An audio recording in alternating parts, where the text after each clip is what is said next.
Den ganzen heutigen Morgen, seit ich aufgestanden bin, ist ein Wort aus dem Alten Testament, das in meinem Herz trölet, macht. Und ich möchte es lesen, bevor ich zur Predigt komme. Und wenn es für dich ist, dann nimm das. Ich weiß nicht, für wer das ist. Aus Jesaja 66,13. Ich will euch trösten, wie einen seine Mutter tröstet. Ja, ihr sollt an Jerusalem getröstet werden. Natürlich ist das Wort zuerst zum Volk Israel gemeint in seiner Zeit. Aber heute Morgen glaube ich fest, dass der Heilige Geist das auch möchte, Menschen mitgeben, die in einer Trauer sind, in einer schwierigen Situation. Wer kann so trösten, wie eine Mutter tröstet? Ich kann nie so trösten als Vater, wie meine Frau die Kinder trösten. Und so ist Gott. Ich will euch trösten, wie einen seine Mutter tröstet. Ja, ihr sollt an Jerusalem getröstet werden. Jerusalem ist ein Synonym für Stadt oder Ort vom Frieden.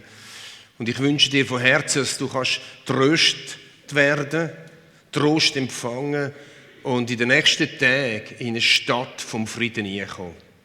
Amen. Meistens, wenn ich mit einer Gruppe in Jerusalem bei den Ausgrabungen vom Tempel aus der Zeit von Jesus bin, setzen wir uns auf die Stufen, die jetzt gerade im Bild kommen. Seine Zeit, Maria, Josef mit Jesus sind grösster Wahrscheinlichkeit genau diese Stufen hochgelaufen. Und ja, wenn ich auf diesen Stufen sitze, greift mich jedes Mal die Geschichte von Hannah und Simeon. Die Geschichte von diesen zwei Menschen fordert mich raus, ermutigt mich und gibt auch eine Sehnsucht in mein Leben hinein, so zu enden, wie die zwei geendet haben. So den Geist Gottes zu hören, wie sie zwei. So Christus, Jesus zu erkennen, wie sie zwei. Wir reisen nach Bethlehem ums Jahr 0. Die allermeisten Menschen, insbesondere die Intellektuellen und die religiöse Elite, haben gewartet, bis der Messias endlich kommt. Aber die allerwenigsten von ihnen haben ihn auch erkannt, wo er gekommen ist. Als es endlich so weit war, haben sie es nicht gemerkt. Warum? Weil sie ihre bestimmten Vorstellungen hatten, wie der Messias sein soll, wie er aussehen soll und was er tun soll. Und er war eben anders, als sie gedacht haben. Wisst ihr, wenn man so lange wartet, kann man sich plötzlich etwas vorstellen, das gar nicht mehr dem entspricht, was wirklich ist. Es geht manchmal auch mit unserem Glauben so.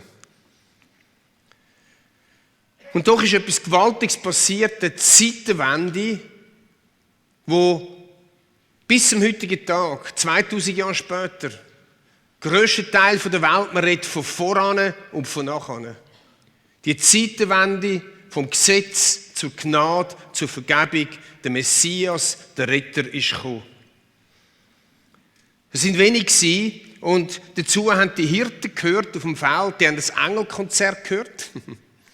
Und wir haben die Weisen und die haben einen Stern gesehen. Und du kannst jetzt sagen, ja, wenn ich ein Engelkonzert hören, Himmel offen, kein Problem, das Glaube an Jesus. Oder du sagst vielleicht, ja, wenn ich den speziellen Stern sehe und du weißt schon 2 Monate könnt laufen, so richtig pilgern und dann der Herodes noch gesagt und so, das hat kein Problem. Es sind 2 Menschen, die ich euch mitnehmen möchte, die all das nicht erlebt haben. Aber der Heilige Geist hat sie geleitet und geführt, weil sie sich leiten und fühlen lassen haben. Ich möchte im Mittelpunkt stellen.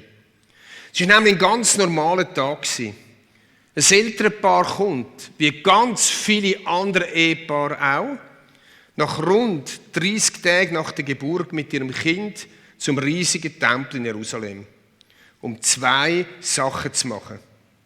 Was Eltern immer gemacht haben, vom erstgeborenen Sohn. Ganz normal. Die Erstgeburt auslösen und ein Reinigungsopfer für die Frau darbringen. Alles ganz normal, alles nichts Auffälliges, kein einziges Zeichen. Ausser vielleicht ihre Armut. Sie hätten nämlich ein Schaf opfern, aber Gott hat einen Ausweg geschaffen und hat dem Mose gesagt, weisst, wenn es arme Leute sind, lange da 2 Tauben. Und sie haben 2 Tauben geopfert und jeder hat gesehen, das sind arme Leute. Nun, es waren nicht die einzigen armen Leute. Es hat sehr viele arme Leute gehabt, die kein Schaf opfern konnten, sondern nur 2 Tauben. Also alles ganz normal. Und mitten in dem Normalen hinein ist das Übernatürliche passiert. Und da nehme ich euch mit in den Film. Als die Zeit vorüber war, in der laut dem Gesetz von Mose eine Frau nach der Geburt als unrein gilt, brachten Josef und Maria das Kind nach Jerusalem, um es dem Herrn zu weihen. Denn im Gesetz des Herrn heißt es, jeder älteste Sohn und jedes erstgeborene männliche Tier sollen dem Herrn gehören. Gleichzeitig brachten sie auch das vorgeschriebene Reinigungsopfer für Maria dar. Man musste 2 Turteltauben oder 2 junge Tauben opfern. Damals wohnte in Jerusalem ein Mann namens Simeon. Er lebte nach Gottes Willen, hatte Ehrfurcht vor ihm und wartete voller Sehnsucht auf den Retter Israels. Der Heilige Geist ruhte auf Simeon und durch ihn wusste er, dass er nicht sterben würde, bevor er den Christus, den vom Herrn gesandten Retter, gesehen hätte. Vom Heiligen Geist geführt, war er an diesem Tag in den Tempel gegangen. Als Maria und Josef ihr Kind hereinbrachten, um es wie im Gesetz vorgeschrieben Gott zu weihen, nahm Simeon Jesus in seine Arme und lobte Gott. Herr, du hast dein Wort gehalten. Jetzt kann ich, dein Diener, in Frieden sterben. Ich habe es mit eigenen Augen gesehen. Du hast uns Rettung gebracht. Die ganze Welt wird es erfahren. Dein Licht erleuchtet alle Völker und deinem Volk Israel bringt es Größe und Herrlichkeit. Maria und Josef wunderten sich über seine Worte. Simeon segnete sie und sagte dann zu Maria, Gott hat dieses Kind dazu bestimmt, die Israeliten vor die Entscheidung zu stellen, ob sie zu Fall kommen oder gerettet werden. Durch ihn setzt Gott ein Zeichen, gegen das sich viele auflehnen werden. So zeigt er, was in ihrem Innern vor sich geht. Der Schmerz darüber wird dir wie ein Schwert durchs Herz dringen. An diesem Tag hielt sich auch die alte Prophetin Hannah im Tempel auf, eine Tochter von Phanuel aus dem Stamm Asser. Sie war nur 7 Jahre verheiratet gewesen, seit langer Zeit Witwe und nun eine alte Frau von 84 Jahren. Hannah brachte ihre ganze Zeit im Tempel zu.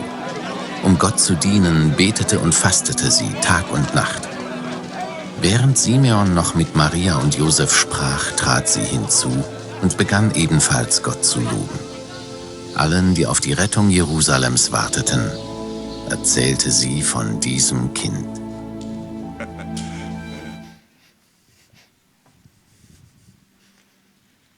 Ein ganz gewöhnlicher Mann, ganz eine gewöhnliche Frau.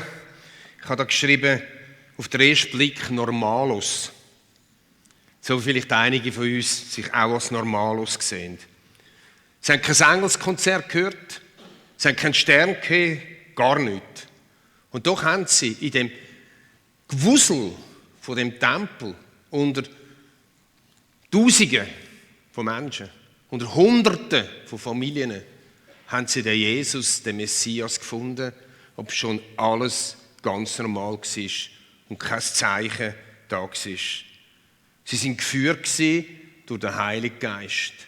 Der Heilige Geist hat sie am richtigen Tag zur Stunde X an den richtigen Ort angeführt.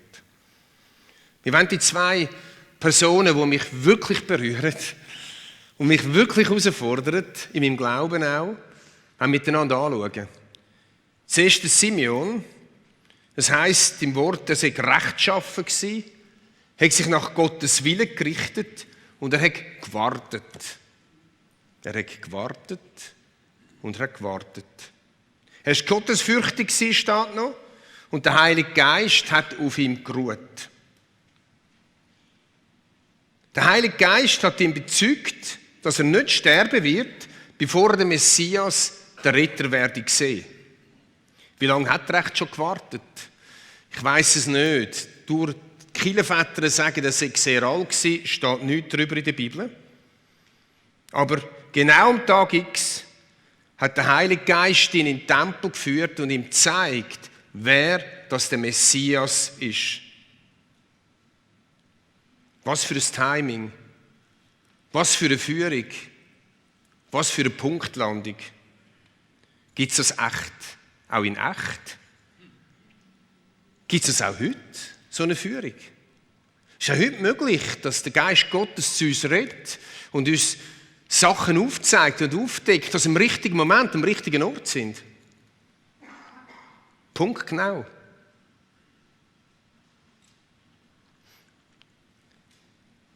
Die zweite Person, die fasziniert mich noch mehr. Sie ist so ein bisschen Pendant zur alttestamentlichen Hannah. Die hat zwar dann bekommen, was sie gebetet hat. Und bei dieser neutestamentlichen Hannah hat es nicht geklappt, was sie gewünscht hat. Sie war eine Prophetin. Mit über 13 hat man geheiratet. Es steht in der Bibel, dass nach 7 Jahren ist ihr Mann gestorben. Sie war also etwa 20 gewesen.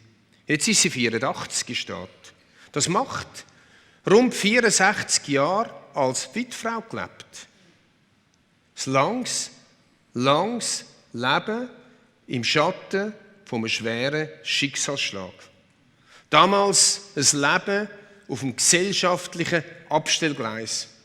Das Leben in Armut. Das Leben so, wie sie sich nicht vorgestellt hat. Wie manchmal hat sie geschrauen zu Gott gedacht, weil eine Witwefrau hineinzieht, ist wahnsinnig schwierig gewesen.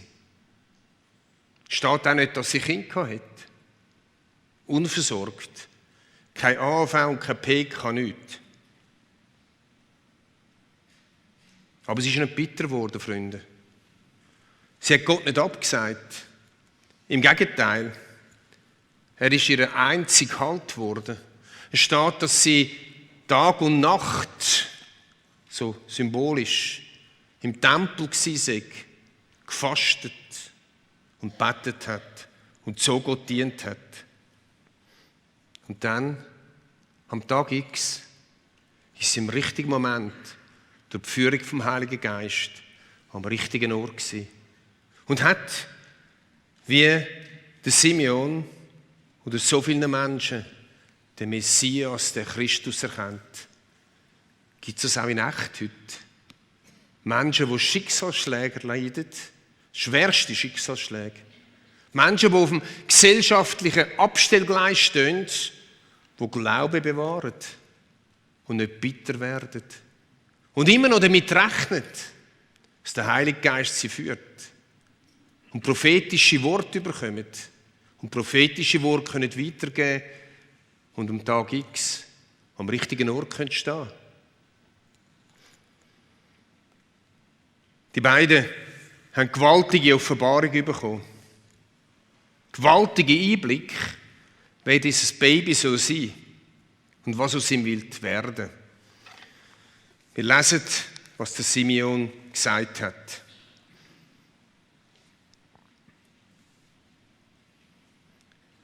Herr, nun kann dein Diener in Frieden sterben. Da kommt einem so das geflügelte Wort in den Sinn. Rom sehen und dann sterben, oder? Hey, der hat den Jesus gesehen. Und er hat so eine Offenbarung gehabt, so eine Klarheit, wer der Jesus ist, dass er sagt, jetzt ist gut. Jetzt kann ich mein Leben abschliessen. Hey, es langt. Es langt. Denn du hast deine Zusage erfüllt. Mit eigenen Augen habe ich das Heil gesehen, das du für alle Völker bereitet hast. Jetzt kommt die Erkenntnis. Er sagt, mit meinen Augen habe ich das Heil gesehen. Heil heisst Rettung, heisst das Gute, heisst der Retter habe ich gesehen mit eigenen Augen, wo für alle Völker da ist. Was für eine Erkenntnis hineinzieht. Er in dem kleinen Baby hat erkannt, das ist der Retter für alle Völker und Nationen der Welt. Und ein Licht, das die Nationen erleuchtet und der Ruhm deines Volkes Israel. Er hat gesehen, dass der Jesus, das Baby, das Licht ist, das Nationen erleuchtet und der Ruhm vom Volk Israel. Was die Christus annehmen, das Volk Israel rühmen, weil der Jesus aus dem Volk Israel rauskommt.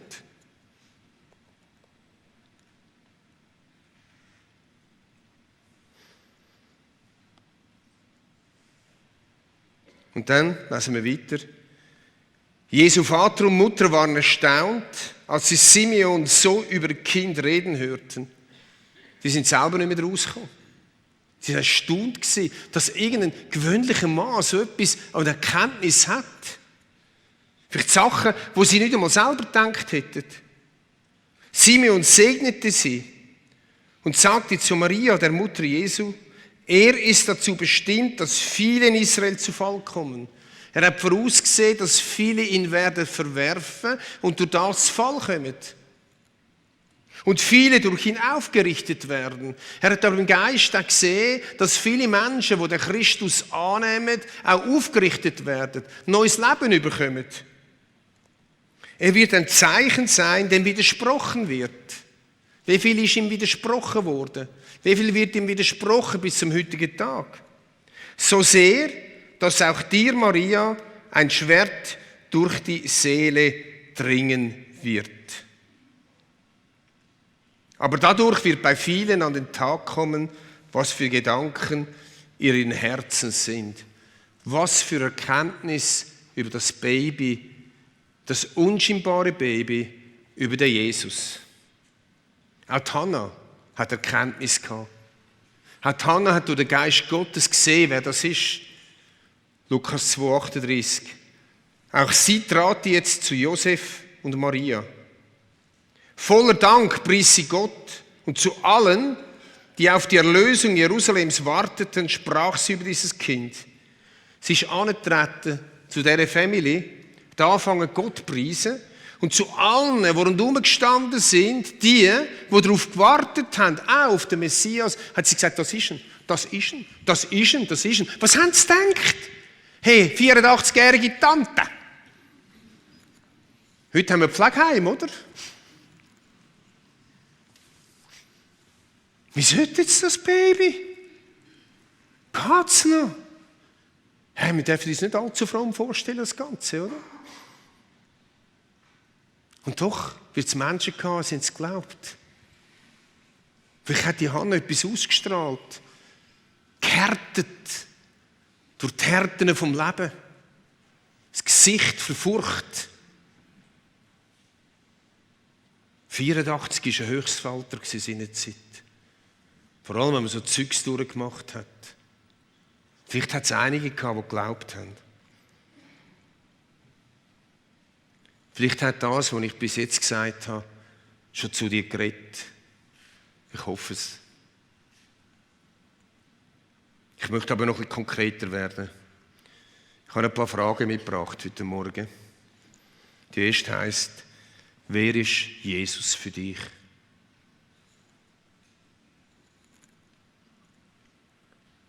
Wer ist er wirklich? Was bedeutet dir Jesus? An dem Jesus scheiden sich Geister.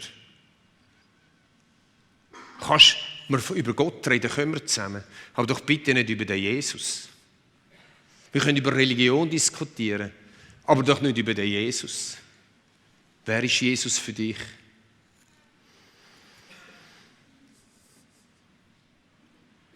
Ihn kennen. Der Simeon ist genug für mich. Was bedeutet dir Jesus wirklich? Ich werde nachher dafür beten.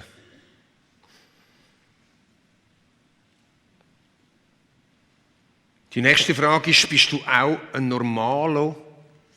Wie ist das die weibliche Form? Normalin? Ja, vielleicht. Ja, vielleicht sogar eine Frau oder ein Mann, der auch Schwieriges durchgemacht hat in ihrem Leben. Frag dich, was ist passiert? Bist du bitter geworden? Ist dein Glaube gedämpft? Ist dein Glaube langsam ausgeschlichen? Möchtest du dich anstecken lassen durch die Frau von ihrem Glauben und ihrem Vertrauen, die am Schluss noch gesehen hat, das, was sie darauf gewartet hat? Nächste Frage ist, glaubst du, dass der Heilige Geist auch dir Wahrheiten offenbaren kann? Dass auch du kannst prophetische Gedanken haben? Du hast sie vielleicht, aber du achtest nicht darauf. Geh mal davon aus, die Hannah und der Simeon hätten nicht damit gerechnet, dass der Heilige Geist zu ihnen redet. Hannah Vielleicht gerade zum Morgen gegessen und dachte, nein, das ist sicher nicht heute. Nein. Hast du ein paar Mal dran? Nein, heute ist es nicht. Nein, heute? Bis mir hin? Ja, nein, sicher nicht heute. Heute gehe ich nicht dorthin.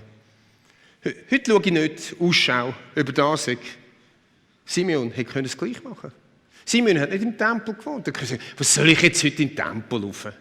Vergiss es.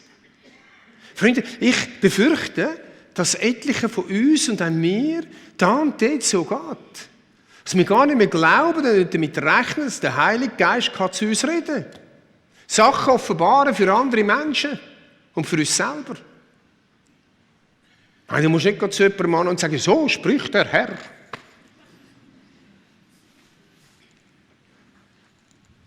Ich lese euch vor, das Versprechen. Apostelgeschichte 2,17.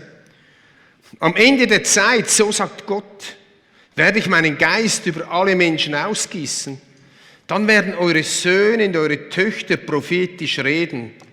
Die Jüngeren unter euch werden Visionen haben und die Älteren, ich, prophetische Träume. Was heißt jetzt am Ende der Zeit? Am Ende vom Alten Testament. Wenn die alte Zeit vorbei ist und die neue anfängt mit Pfingsten. Das ist eine Zusage.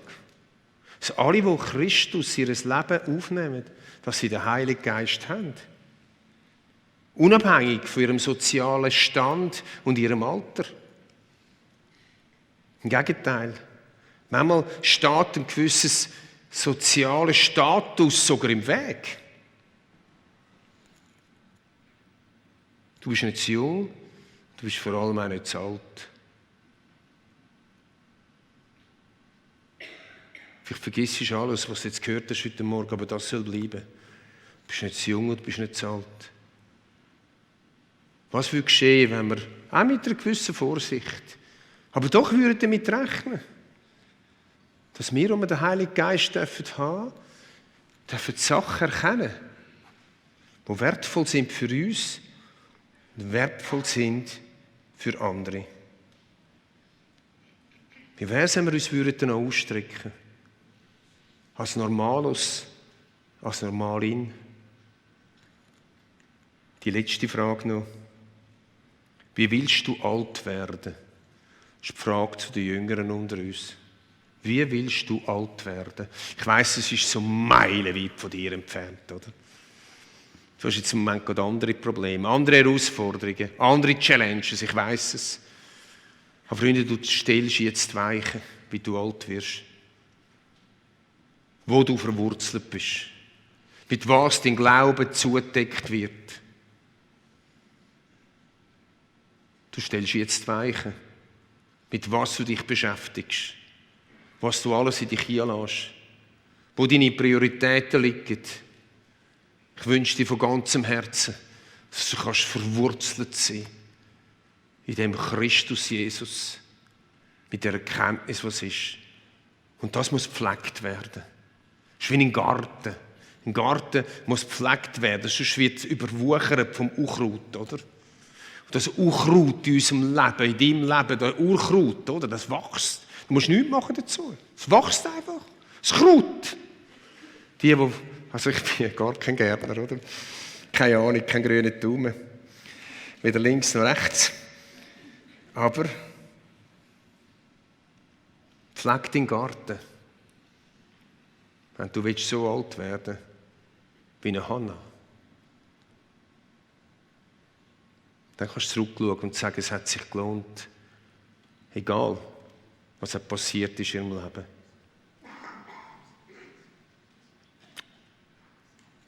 Ich möchte euch jetzt mitnehmen in ein Gebet. Und wir wollen hier vorne nochmal das Bild haben, bitte. Jawohl. Darf ich euch bitte zum Aufstehen? Geht vielleicht ein bisschen länger. Die, die nicht mögen, können wieder absitzen. Jesus Christus, ich bitte dich, dass du uns zeigst, wer du bist. Heiliger Geist, mach uns den Jesus gross, wer er wirklich ist. Jesus, da sind Menschen, sie brauchen einen Blick, wer du bist.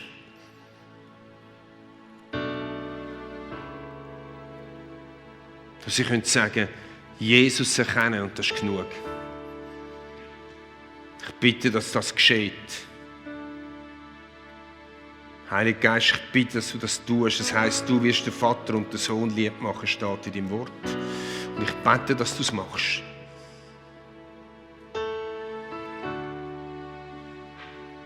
Komm, Geist Gottes, und machst du.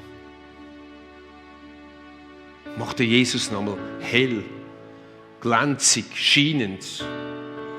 Friedefürst, der Erlöser, der ewige Vater, der wunderbare Ratgeber.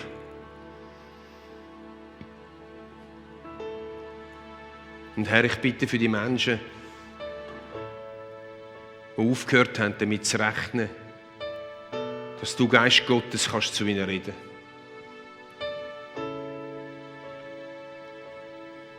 Vielleicht Anläufe gemacht haben, es wieder versandet ist. Wir brauchen dein Reden, Geist Gottes. Ich bete Gott für die älteren Leute unter uns, die das Leben hinter sich haben und vielleicht auch Schwieriges mit dem erlebt haben. Leute, die sich aufgespielt haben, als wenn es der Geist Gottes gesagt hätte und es war einfach Kabis gewesen. Ich bete das nochmal da so ganz fein, darf etwas Neues aufwachsen, in alt und jung. Ich bete, dass Frauen und Männer nicht einfach abtun, den Gedanken als, ja, das ist von mir, sondern den Gedanken auch weiterverfolgen. Die im richtigen Moment können nutzen für sich selber oder für andere.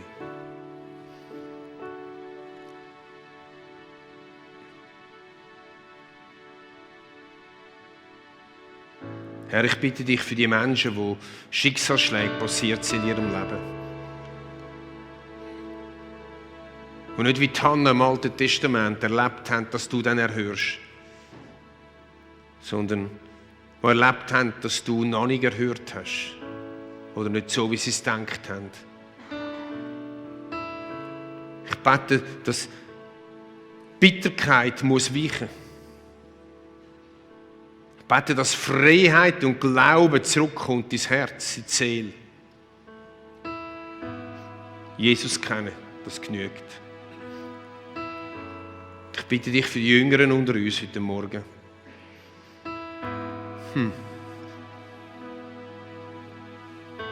Dass sie sich ausstrecken können. So zu senden, wie eine Hannah.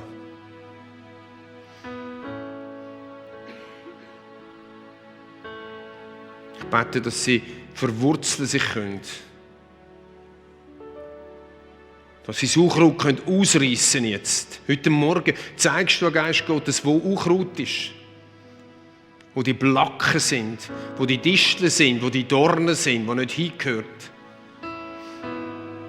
Das Unkraut, das manchmal so gut aussieht, aber eben nicht etwas ist, was man brauchen kann. Und ich bete für uns Ältere, dass wir Vorbilder sein können. So Hannas. Und jüngere Menschen können ermutigen. Und jüngere Menschen uns challengen können. Und so wir als Generationen weitergehen können. Herr, ich kann es nicht machen. Und so bete ich, dass du es machst. Jesus Christus und Heiliger Geist. Amen.